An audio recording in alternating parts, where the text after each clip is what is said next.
Ibnu Abbas apa cabang dari Gontor katanya. Karena kita tahu ya Gontor kan terkenal dengan bahasa Arabnya setiap harinya, Masya Allah. Kita katakan enggak, kita sendiri. Kalau bisa tidak hanya sekadar baca kitab tapi ngomong juga pakai bahasa Arab ketika itu. Dan hal yang saya ingat adalah antum kalau pengen bahasa Arab bagus, bisa bahasa Arab, tinggalkan bahasa ibu. Kisah sang alumni. Bismillahirrahmanirrahim. Assalamualaikum warahmatullahi wabarakatuh. Ahlan wa sahlan bagi pemirsa Bin Abbas TV. Kembali lagi bersama kami. Dan kali ini kita berada di segmen yang baru, yakni segmen podcast bersama Kisah Sang Alumni. Dan di samping kita ini telah hadir narasumber, yakni Ustadz Muhammad Rujib Abdullah SH MPD. Assalamualaikum ya Ustadz. Waalaikumsalam warahmatullahi wabarakatuh. Masya Allah. Kaifa haluk Ustadz? Alhamdulillah nahnu bi khair wa kaifa halukum antum? Alhamdulillah bi khair. Masya Allah, hayyakumullah. Nah, teman-teman, Ustadz Muhammad Rujib Abdullah alias panggilannya Ustadz Rujib ya, Tad? Betul sekali. Nah, beliau ini adalah alumni dari Pondok Pesantren Ibnu Abbas As-Salafi yang ketiga, Ustadz. Sahih. Masya Allah. Jadi beliau selain menjadi guru di Pondok Pesantren Ibnu Abbas, beliau juga menjadi kakak kelas saya ini. Jadi sebagai senior buat saya. Beliau ini teman-teman adalah seorang pengajar di Pondok Pesantren Ibnu Abbas As-Salafi yang memiliki segudang prestasi. Beliau juga telah diamanahi oleh pondok memegang menjadi ketua penerimaan santri baru selama 2 tahun ya Ustadz ya? Nah, betul. Dari kapan itu Ustadz? Dari tahun kemarin dan tahun ini. Oh, Masya Allah. Tapi sebelum kita akan membicarakan PSB yang dimana pasti banyak dari calon wali santri itu bertanya gini Ustadz, bagaimana sih sistem pendaftarannya? Atau kapan sih pendaftaran itu berakhir? Ataupun malah ada yang bertanya persyaratannya Ustadz. Nah, tapi sebelum kita menjawab itu semua, kita pengen banget nih tahu bagaimana latar belakang beliau Ustadz Muhammad Rujib Abdullah selaku pengajar dan juga ketua PSB, dan juga proses beliau dalam belajar selama di Pondok Pesantren Ibnu Abbas As-Salafi sampai beliau menjadi seorang ustadz di saat ini. Oke Ustadz, kita mulai dari yang pertama. Saya pengen antum menceritakan latar belakang antum, mungkin dari kehidupan keluarga sampai ketika antum mempunyai motivasi buat untuk ke Pondok Pesantren Ibnu Abbas ini. Masya Allah, Masya Allah. Kalau kita bicara tentang kisah atau apa istilahnya motivasi untuk saya mondok, itu sangat panjang ya. Masya Allah. Tapi mungkin saya akan mengambil beberapa poin yang penting yang mungkin itu menjadi salah satu sebab kenapa sih saya kok pengen banget ke pondok pesantren atau menjadi santri seperti itu. Nah, saya ingat dulu ketika orang tua saya itu bisa dikatakan mereka berdua adalah orang yang sangat-sangat perhatian tentang masalah agama. Oh, Masya Allah. Dan ini ya harapannya seluruh orang tua pun demikian. Karena kita mengingat firman Allah Subhanahu wa taala, qu anfusakum wa ahlikum nar, seperti itu ya. Kemudian ketika itu bisa dikatakan dari mulai kakak yang pertama itu juga mondok, kakak kedua juga mondok, ketiga juga mondok, keempat dan sampai saya kelima. Ya, walaupun artinya pondoknya berbeda-beda, tidak satu tempat, semuanya sama. Tapi ada satu hal yang menjadikan saya pengen sekali mondok, yaitu ketika orang tua saya sowan atau dalam bahasa Indonesianya berkunjung ziarah ke pondok beliau ya, Ummi, di daerah Jawa Timur, salah satu pondok yang mungkin sudah dikatakan sudah lama sekali berdirinya. Nama pondoknya apa itu Ustaz? Ya mungkin saya nggak perlu menyebutkan ya. Waduh, rahasia ini ya. Intinya pondok tersebut memang salah satu pondok yang tergolong sudah lama sekali. Oh, baik. Ya. Kemudian di sana saya diajak melihat suasana pondok yang begitu banyak santrinya. Kok kayaknya mereka tertawa, seneng bermain dan lain sebagainya dari istilahnya hal-hal yang saya lihat di sana ketika itu. Namanya kalau anak kecil kan senang. Ya, banyak temennya, habis itu bisa bermain, ketawa dan lain sebagainya. Akhirnya dari situ ada perasaan, oh kayaknya cocok nih mondok nih. Masya Allah. Ketika itu. Dan saya ingat kalau nggak salah kelas 3 atau kelas 4 SD ketika itu. Ya. Setelah dari sana, bahkan ketika mau diajak pulang pun ogah-ogahan. Kayak merasa nyaman di situ ya. Iya, betul sekali. Oh, ya. gitu.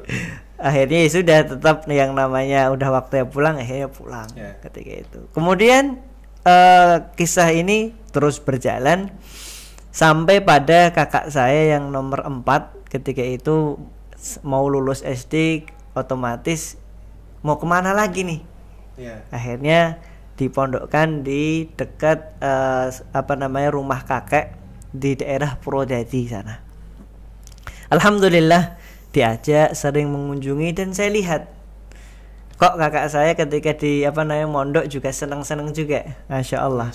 Akhirnya dari situ pun pengen rasanya, bahkan sampai pulang ke Boyolali sempat mengatakan, Mi, atau panggilannya dulu Bu E ya. Bu E, Ruci pengen mondok sekarang. Padahal itu lagi kelas 5 atau kelas naik ke kelas 5 kalau nggak salah, awal-awal naik kelas 5. Akhirnya orang tua tentu bilang, ya nanti dulu sampai lulus dulu baru mondok kan, seperti itu. Enggak, pokoknya sekarang aja. Karena ya tadi ngelihat banyak teman dan kayaknya mondok itu enak banget. Seru sekali. Ya alhamdulillah akhirnya perasaan itu ada. Dan terkadang kalau kita lihat ya santri itu suruh mondok gara-gara paksaan, akhirnya kan banyak susah. Banget itu, Ustaz. Akhirnya kan susah. Tapi kalau seandainya anak-anak itu sudah punya rasa pengen untuk mondok, maka gampang insyaallah taala. Baik, saya lanjutkan. Akhirnya otomatis kita nggak bisa untuk langsung mondok ketika itu. Sama orang tua dimasukkan ke TPA agar persiapan. Tentunya di sana kita belajar agama ya, kalau TPA ya identik dengan agama, fikih, kemudian bahasa Arab dan lain sebagainya. Cuma sayangnya nggak sampai lulus TPA-nya. Alasannya ya karena diganggu oleh kakak kelas, akhirnya sudah nggak mau lagi TPA seperti itu. Jadi korban bullying ini. Iya, bisa dikatakan demikian ya. Wah, bisa dilaporkan ini. Masya Allah. Kalau dulu mungkin nggak ada ya istilah pelaporan demikian.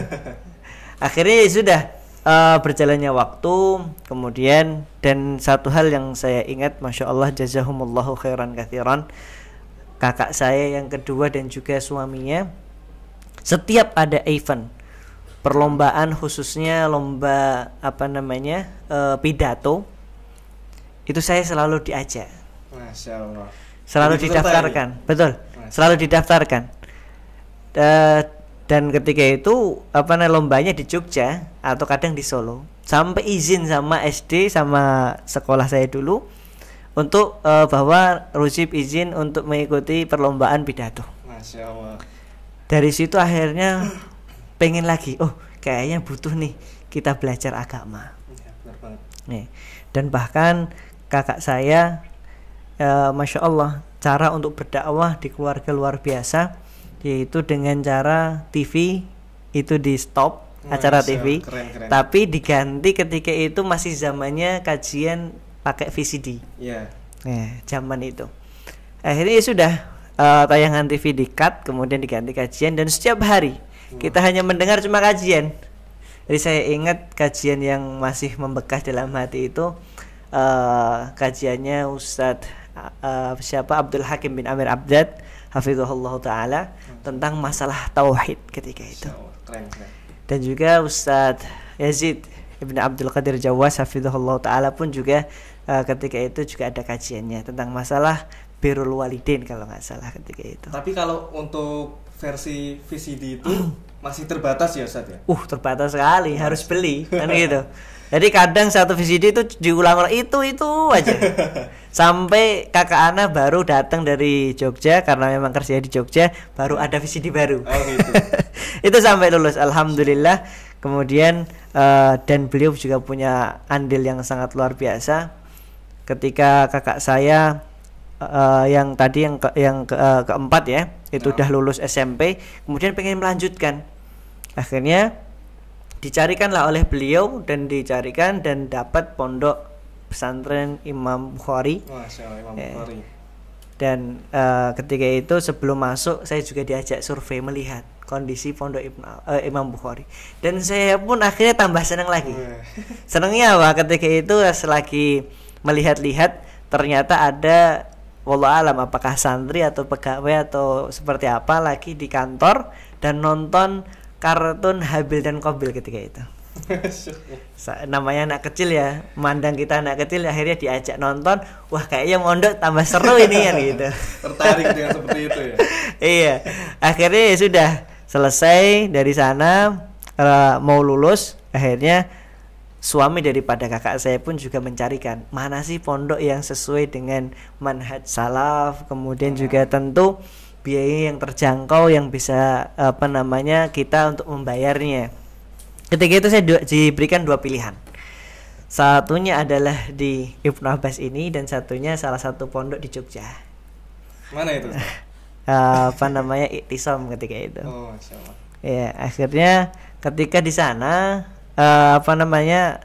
ditanya Iktisam itu seperti apa? Saya nanya ke kakak saya. Kalau di sana, Dik, katanya nanti masak, kemudian sebelum masak pun harus nyari bahan-bahan sendiri. Semua mandiri ya? Iya, semua mandiri. Oh, saya mikir ketika itu pas anak kecil kayaknya seru ini kan gitu. Tapi kemudian kakak saya yang istrinya memberikan nasihat, kalau bisa yang dekat aja, Dik. Sudah gitu. Akhirnya dilihat, saya diajak ke Ibnu Abbas ketika itu dan belum seperti saat ini. Itu Ibnu Abbas baru jadi ya Ustaz apa gimana? Baru 3 tahun berjalan. Oh, baru 3 tahun. Betul sekali. Iya. Belum ada gedung yang sekarang ini untuk MA itu belum ada. Masya Allah. Berarti baru sedikit memang. Kecil sekali. Kecil sekali. Baru ada bangunan yang sekarang jadi keamanan. Itu jadi kantor dulu. Itu ya, itu kantor dulu. Oh, kantor. Antum bisa bayangin sekecil itu untuk kantor. Ya. Kemudian sebelahnya yang sekarang Daksos menjadi ruang daksos itu untuk tidurnya santri. Oh, jadi tidurnya di situ. Iya. Kemudian sama yang UKP sekarang dulu tidurnya santri. Dan untuk bangunan asrama yang antum tahu sekarang ini yang MA, itu baru 1 lantai. Lantai kedua baru diperbaiki. Belum jadi lah istilahnya, belum jadi.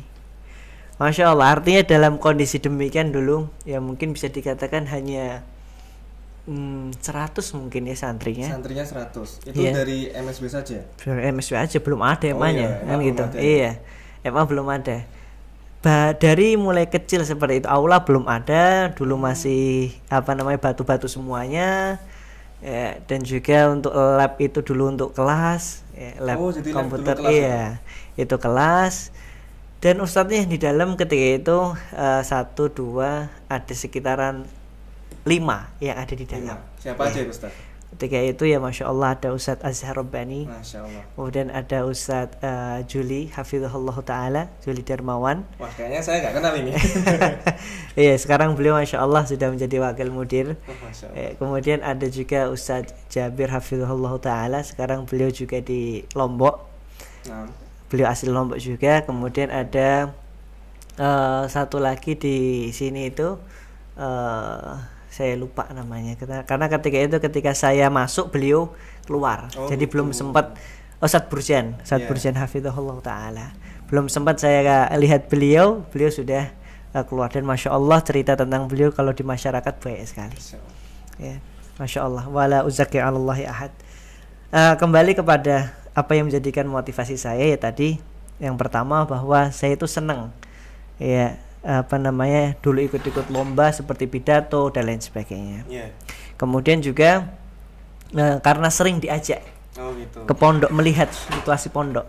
Nah, ini kalau seandainya orang tua demikian, Masya Allah bagus sekali. Artinya sebelum mereka lulus coba diajak keliling lihat pondok, kondisi pondok itu seperti apa. Survei gitu ya Ustaz. Betul sekali.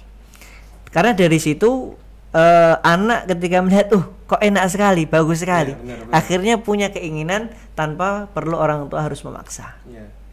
Tapi kalau seandainya anaknya dipaksa dan lain sebagainya, ini khawatir tentu di awal ketika pengen mondok itu kesusahan. Itu beberapa hal yang menjadikan motivasi saya untuk ke pondok pesantren seperti itu. Masya Allah. Baik.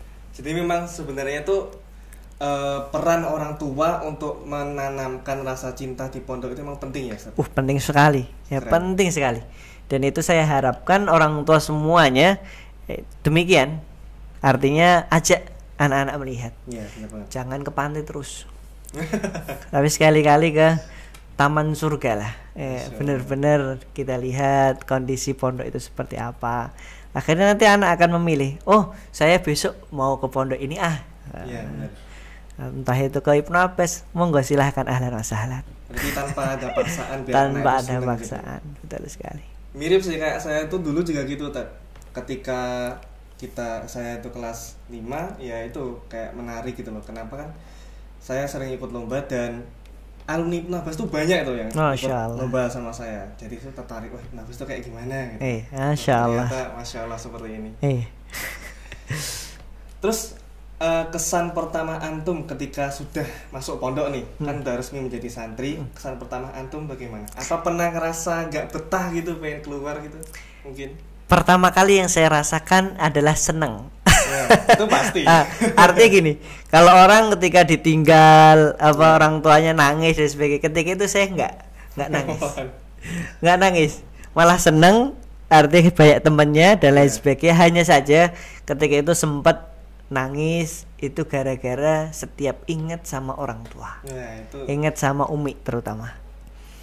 Ya, baik itu sholat, baik itu ketika mau tidur, itu ketika ingat ya memang nangis, tidak masalah nangis, tapi di situ punya keinginan, oh pokoknya saya harus kuat, saya harus sukses untuk menjadi seseorang atau anak yang dibanggakan atau yang diharapkan oleh orang tua.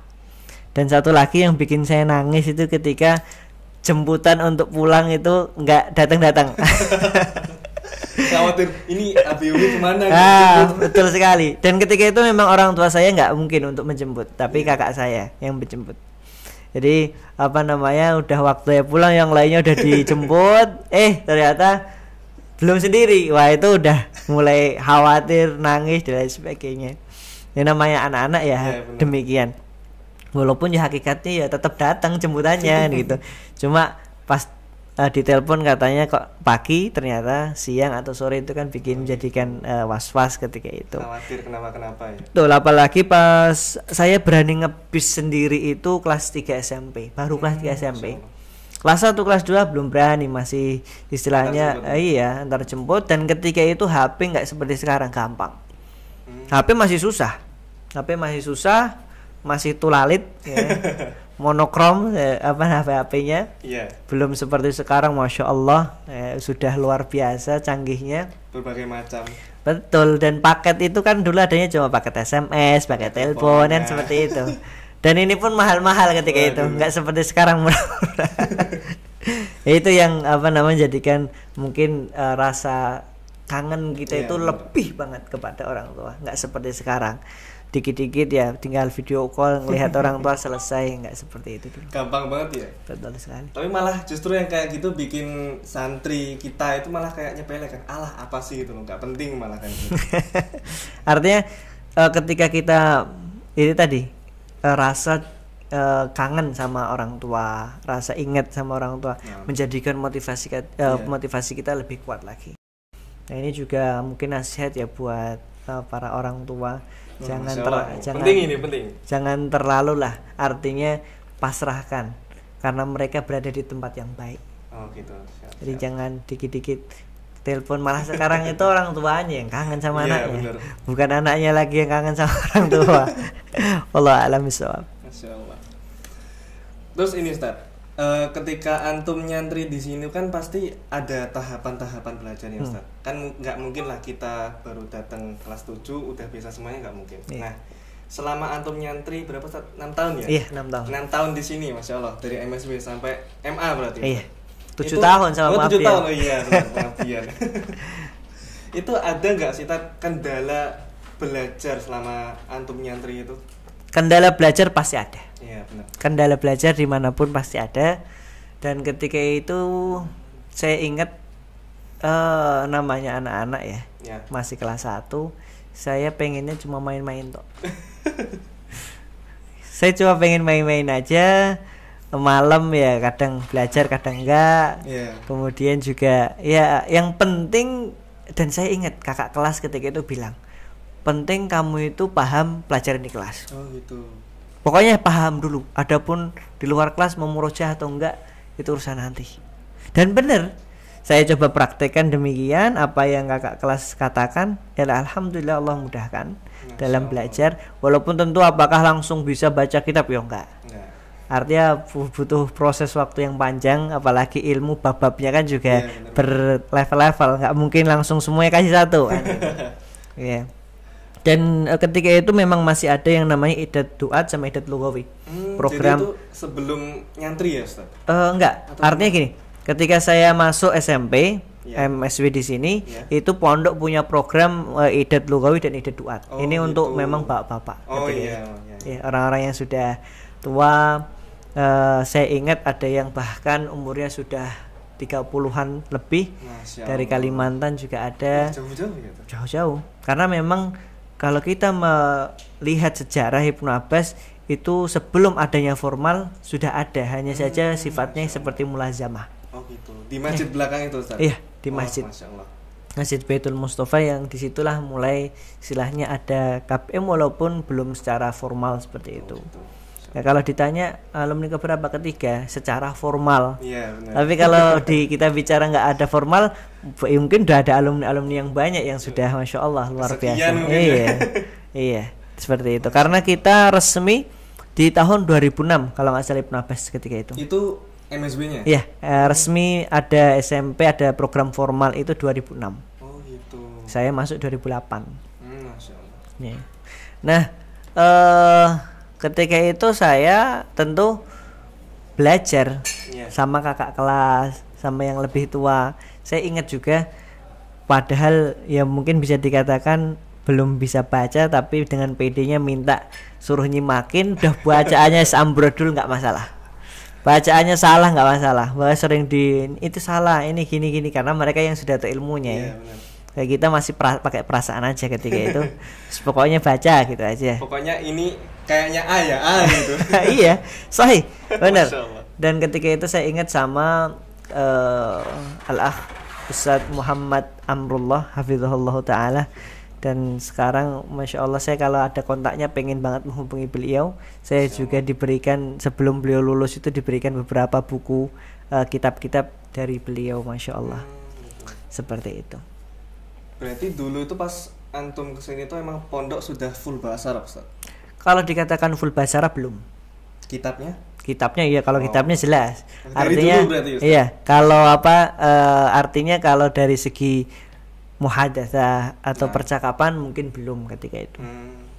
Saya ingat kalau untuk percakapan bahasa Arab memang susah-susah gampang ya kalau di pondok. Apalagi basicnya orang-orang Jawa semua. Iya. Ya, orang-orang Jawa semua. Kadang kita tuh nyeplos, aduh keceplosan bahasa Jawa. Iya, sahih. Masya Allah. Apalagi ya bahasa kita dari kecil seperti itu. Terus ada nggak Ustadz kayak cerita yang paling menarik gitu selama antum mondok? Cerita paling menarik ada yang sedih dan ada yang yang nggak sedih juga ada. Kalau yang sedih ketika itu ya mungkin hari dukanya kita. Saya ingat kelas 1 ya kalau nggak salah, ya kelas 1 SMP. Ya qadarullah ada insiden yang ketika itu sampai semalam nggak bisa tidur. Tidak hanya saya saja tapi hampir semua satu pondok. Kejadian apa itu Ustaz? Kayaknya nggak perlu saya ceritakan ya di sini ya kejadiannya. Tapi ada sesuatu yang menjadikan saya, motivasi saya untuk belajar bahasa Arab ada. Yaitu ketika itu Ustadz Umar Fanani hafizahullah ta'ala itu masuk atau bergabung di Ibnu Abbas, dan beliau semangat sekali untuk mengajarkan bahasa Arab. Kalau bisa tidak hanya sekadar baca kitab tapi ngomong juga pakai bahasa Arab ketika itu. Dan hal yang saya ingat adalah antum kalau pengen bahasa Arab bagus, bisa bahasa Arab, tinggalkan bahasa ibu. Waduh, berarti kita ninggalin bahasa Indonesia, bahasa Jawa gitu. Betul sekali. Berat Artinya ya? bahasa Jawa ini. Iya benar. Bahasa Jawa ini. Dan dari situ saya berusaha untuk menjalankan apa yang jadi nasihat beliau. Dan alhamdulillah mungkin orang memandang beberapa kali ya ketika kita mengisi ditanya, Pak Ustadz dari mana Pak? Saya dari Boyolali Pak. Kok kayak bukan orang Jawa? Saking hilangnya itu. Mungkin wallahu alam. Tapi ketika insya Allah kalau masih diajak bicara sama orang yang lebih tua masih bisa lah pakai bahasa Jawa halus insya Allah taala. Dan memang saya orang nggak suka bahasa Jawa yang kasar, apalagi kepada yang lebih tua itu kayak kurang elok lah kalau didengar. Jadi kita berusaha pakai bahasa Arab. Dan bahkan dulu kita walaupun pondok belum mewajibkan, kita punya kayak perkumpulan berbahasa Arab. Beberapa teman kita bilang pokoknya kita harus berbahasa Arab di antara kita. Kayak komunitas kecil gitu. Betul sekali. Seperti itu. Terus begini Ustaz, kan tadi cerita menarik antum nih. Nah, kita pengen tanya, antum itu pernah gak mungkin selama nyantri tuh dihukum walaupun sekali aja? Dihukum pernah kayaknya ya. Iya pernah. Yaitu nggak bawa peci ke masjid. Gitu. Nah, ketika itu kita disuruh untuk jalan jongkok dari masjid ke asrama. Jadi orang-orang kamu ngelihat kita lagi jalan jongkok itu, habis selesai sholat, dikumpulkan seluruh santri yang nggak pakai peci, kita jalan jongkok. Masya Allah, itu yang saya rasakan. Tapi itu kayaknya hukuman itu dari zaman antum sampai zaman saya kelas 10 masih ada Ustaz. Awet itu hukumannya. Sekarang kayaknya udah nggak ada ya. Udah nggak ada setelah COVID itu. Masya Allah, iya. Masya Allah. Itu yang saya rasakan hukuman dulu. Jadi memang zaman dulu itu sudah ada yang namanya OSIS gitu Ustaz? Atau bagaimana? Ospia itu sudah ada. Sudah ada. Tapi itu memang langsung dari kakak kelas ya, dari kelas 3 SMP gitu itu. Karena belum ada SMA ketika itu. Masya Allah. Masya Allah. Ketat banget berarti. Dikatakan ketat ya. Gimana ya, Ibnu Abbas itu soalnya nggak ada pagernya dulu. Bener, nggak ada pagernya, nggak ada satpamnya. Jadi kalau mau keluar masuk mungkin bisa ada yang kabur mungkin nggak kelihatan. Karena saking memang demikian. Tapi ya tetap peraturan ada. Dan itulah kenapa dikatakan Ibnu Abbas itu terbuka. Iya. Yang penting adalah bagaimana kita menanamkan peraturan-peraturan tersebut dengan baik. Insya Allah walaupun itu nggak ada pagernya, bisa kita santri bisa tertata. Iya, seperti itu. Dulu saya pas masuk ke sini kan juga mikir, wah ini pondoknya enak ini, terbuka gitu, nggak ada sekat-sekat. Karena kalau santri sendiri ya merasa tersekat-sekat itu malah kayak aduh sumpek gitu Ustaz. Tertekan mungkin ya. Iya benar banget. Kayak penjara, tapi ternyata enggak seperti itu. Masya Allah. Terus Ustaz, prestasi yang katanya kan tadi di awal kita bilang antum tuh memiliki segudang prestasi ini. Kita pengen tahu dong, prestasi yang antum meraih itu apa aja Ustaz? Prestasi apa ya? Makanya salah kayaknya kalau dikatakan segudang prestasi kan seperti itu. Ya kalau saya sih lebih pada dulu bukan debat pidato ya. Dari dulu. Memang karena dari kecil dari SD ya, saya dilatih untuk berpidato, baik itu di skala kecamatan, kabupaten atau dulu di Jogja. Dulu ada Jogja. Enggak. Dulu Jogja itu kan ada program Pildajil dulu ya. Oh iya. Di salah satu stasiun televisi yang mungkin sekarang kayaknya udah nggak ada televisi tersebut stasiunnya. Udah berganti nama kayaknya. Mungkin. Iya, itu 2 kali di Jogja. Di Solo juga pernah di Grand Mall itu di tengah-tengahnya. Ya, artinya sering diajak seperti itu. Dan kemudian ketika nyantri di sini ada lomba dari Kemenak atau dari pemerintah, ya alhamdulillah Allah mengizinkan kami untuk mewakili pondok beberapa kali. Dan juga ya lomba yang saya rasakan mungkin itu perlombaan yang paling masuk dalam hati. Ketika itu lomba debat bahasa Arab. Masya Allah, debat. Iya. Kenapa bisa dikatakan ketika itu dari level bukan kecamatan, kabupaten Iya. itu tidak mengadakan. Gitu. Akan tapi dapat informasi pokoknya harus mengirimkan utusan. Maka Masya Allah. dari Kemenak kabupaten telepon pondok Ibnu Abbas. Ibnu Abbas tolong disiapkan peserta untuk ikuti lomba debat seperti itu. Dan saya ingat waktu untuk debat dan berangkat ke lomba ini cuma 5 hari. 5 hari saja persiapannya. Iya. Mepet banget itu Ustaz. Wah, mepet sekali. Pondok dalam kondisi tidak mewajibkan santri untuk berbahasa Arab. Iya. Artinya bukan tidak mewajibkan ya, saya katakan peraturan ada. Iya. Bahkan OSP-nya juga Qismul Lughahnya ada, cuma mungkin bisa dikatakan belum bisa 100% untuk daily language-nya itu Iya, berbahasa benar. Arab kan gitu. Akhirnya saya dengan 2 teman kita katakan mulai sekarang sampai nanti kita berangkat lomba kita harus berbahasa Arab. Masya Allah. Pokoknya ketemu dimanapun harus bahasa Arab. Ya, dan satu hal yang saya ingat ketika itu kita alhamdulillah ya tingkat provinsi dapat juara 3. Masya Allah. Dapat juara 3. Juara 2-nya ketika itu Ali Irsyad. Wes, keren Juara itu. 3-nya nggak tahu pondok dari daerah Cilacap. Yang nama pondoknya saya kurang tahu. Nah, ketika selesai ada sesi pertama kalau nggak salah atau semifinal, Iya. itu ketika kita selesai otomatis jabat tangan dengan lawan. Iya, benar. Ada yang nanya, Ibnu Abbas itu atau pondok antum itu apa cabang dari Gontor katanya. Karena kita tahu ya Gontor kan terkenal dengan bahasa Arabnya setiap harinya, masya Iya. Allah. Kita katakan enggak, kita sendiri. Wallah alam apa mandangnya masya Allah mungkin bahasa Arabnya, padahal ya kita merasa bahasa Arabnya sih grudal gradul dan seperti itu. Ya itu yang prestasi atau istilahnya lomba yang saya rasa itu lebih daripada pidato. Dan saya rasakan mengena dalam hati saya. Keren. Terus kalau antum selama belajar di sini itu 6 tahun ya Ustadz ya? Iya. Ada gak sih sosok Ustadz yang paling menginspirasi antum, yang bahkan nasihatnya itu sampai sekarang masih ingat ya? Iya. Siapa Ustadz?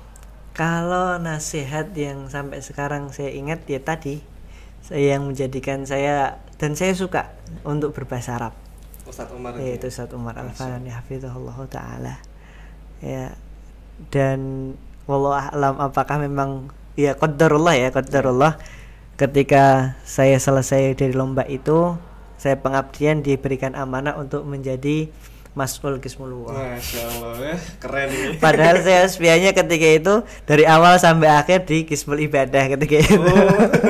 Agak berbeda ya? Agak dulu. Alasannya apa ya? Mungkin gara-gara itu Allah alam. Iya. Dan saya lihat kakak saya di Imam Bukhari ternyata juga disuruh untuk jadi Qismul Lughah. Dan bahkan nikah pun sama ustadz yang dulu ngambil jurusan bahasa Arab di Al-Azhar. Masya Allah. Jadi memang Allah alam karena kecintaan ya, Iya, dengan bahasa akhirnya semuanya pun kok rasanya kok ke arah bahasa semua seperti Iya, itu. Allah dekatkan ya. Iya, Masya Allah. itu sampai sekarang. Itu tadi tinggalkan bahasa kalau pengen lancar berbahasa Arab tinggalkan bahasa ibu. Masya Allah. Itu yang sampai sekarang saya ingat-ingat terus. Masya Allah. Jadi penting nih buat kita para santri yang mungkin pengen banget bahasa Arab itu bisa lancar, bisa setiap hari ngomong bahasa Arab. Ya itu tadi pesannya dari Ustadz Umar ya Ustadz ya. Iya. Tinggalkan bahasa ibu. Masya Allah. Walaupun mungkin berat Ustadz bagi kita. Berat sekali. Berat banget Ya. itu. Artinya gini, bukan berarti kok meninggalkan 100% ya. Iya. Karena ketika kita di pondok ya kita maksimalkan.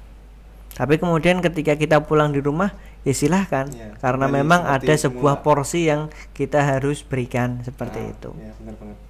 Nah, istilahnya kalau orang Jawa kan ada istilah aji mumpung ya. Iya. Mumpung di pondok, mumpung ada ustadznya yang kalau salah nanti membenarkan Iya. dan lain sebagainya. Ya intinya kita manfaatkan waktu yang ada di pondok. Masya Allah. Terus ini Ustadz, antum kan di sini juga sebagai pengajar ya Ustadz. Iya.